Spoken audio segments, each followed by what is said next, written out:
This is our research project number 3, and this is all about historical moments in global marketing. So, global marketing is not a revolutionary shift. Instead, it's an evolutionary process. International marketing has intensified and is evident for approximately all aspects of consumers' daily lives. Local regions are no longer restricted to competitive forces. To be successful in today's globalized economy, it is a must for the companies to be responsive to local as well as global market conditions and varying aspects related to the international marketing process. Hence, the international marketing skills are an important ingredient for every company, whether or not it is currently involved in exporting the activities for the endorsement of the brand or the company. Not only do standard marketing approaches, strategies, tactics, and processes apply, but global marketing requires an understanding of global finance, global operations and distribution, government relations, global human capital management and resource allocation, distributed technology development and management, global business logic, global competitiveness, exporting, joint ventures, foreign direct investments, and global risk management. Clearly, there are benefits to marketing globally, and it can be worth the investment because access to a global market can dramatically expand the number of prospective customers. Additionally, if you're the first to move into a global space, this can be advantageous in terms of market share and name recognition. Global marketing can also reduce economic risk. Globally expanding your customer base can protect you against a currency crisis or region-specific recession. So a slump or a downturn or a natural disaster in a specific location can all be mitigated if you've expanded into multiple markets. So for the purpose of this research and presentation, I designed this research around historical moments in global marketing in terms of different companies and when they actually went global or international with their brand or their business. So that's actually what this research and presentation will focus on. We have Coca-Cola. And Coca-Cola took its company global in 1886. And so they had the ability to impact a market, and that's not really easy to do because changing taste and drinking habits isn't always easy, as often how a beverage is consumed is tied closely to an area's culture. So Coca-Cola is one of the most well-known examples of companies that successfully brought their brand global. Branding the beverage with a uniquely identifiable bottle made it instantly recognizable. The see-through contour bottle and logo was something everyone could recognize without being language dependent. So that's huge in terms of global marketing. Overseas production and bottling soared during World War II when troops could not get enough of the popular drink. After the war ended, the established bottling operations for our troops continued to produce and distribute the distinct product across Europe and Asia, further establishing the brand. Coke was able to leverage the recognizable features, the Coke name and bottling package to successfully market the product in various countries throughout the world where Coke had never been before. Our next company is McDonald's. And it's definitely clear, and we all know that the golden arches and the color scheme has become something that's associated with McDonald's, no matter where you are in the world. McDonald's took its expansion globally in 1967, and the company opened at least one store in every continent before the end of 1992.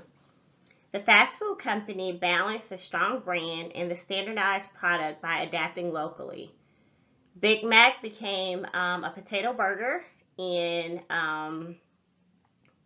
India because they don't eat beef, and in places like the Middle East, they have a different version of the McRib. It's actually a flatbread sandwich called the McArabia. So being able to specify their brand to a local market is what's made them a global success. Even in Europe, ketchup is offered separately on the menu.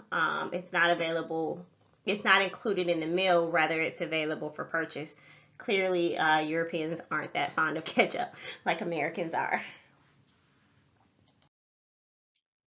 Next company to take their brand global is Dunkin' Donuts, who did so in 1961. The management team behind the international expansion created a detailed business plan, carefully researched and crafted to match the culture and eating habits in a targeted country. So I really think that's key to any brand, being able to target your specific product to your local market or culture. Culture is huge in terms of branding and marketing. Dunkin' Donuts made a simple but key decision based on the product. So the donut recipe will remain the same and consistent, but local taste should be influenced by topping choices. So depending on where you live, the types of donuts that they offer would be different based on the local region. With a strong visual brand and business plan, Dunkin' Donuts succeeded. In China, Dunkin' Donuts are served with dried pork and seaweed sprinkles, and in Lebanon, the company produces mango chocolate donuts. Again, all about the taste of the local region. Dunkin' Donuts has more than 3,000 stores outside of the U.S., celebrating cultural differences while preserving its core products.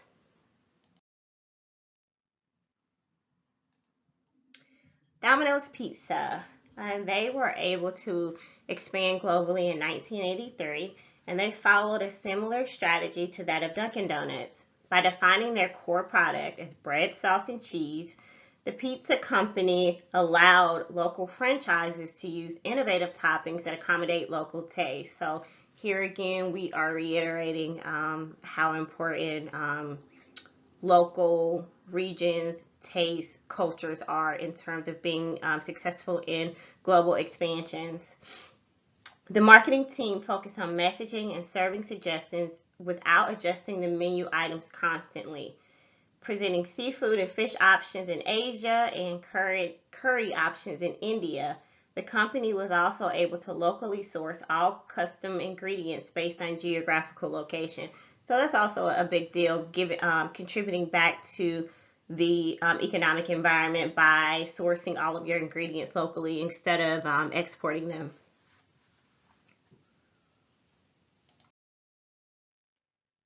Next, we have the logo company, and they were able to expand in 1961. The company remained centered on one of their core beliefs: creativity and building are common to all children. So they actually expanded into America because they were not an American-based company originally, and sales in the U.S. drove the marketing team to deploy the same marketing and promotional concepts elsewhere. Like many successful global companies, Lego had a strong base product with long-term customer loyalty. Parents who love Lego, I'm sorry, as a child introduced their children to the popular toy. Also, the global popularity of the Lego Batman movies has helped boost the brand's image and recognition across the globe. Next, in terms of history of global marketing, would be Nike, and they had an expansion globally in 1980. Just like the other companies that we talked about in terms of successful global marketers, Nike had a visual logo that transcended language, and that's huge when people can just see your brand without even a name or any kind of lettering and know exactly what it is, that brand recognition. Concentrating on using the logo rather than the name, Nike began by endorsing international athletes like Romanian tennis player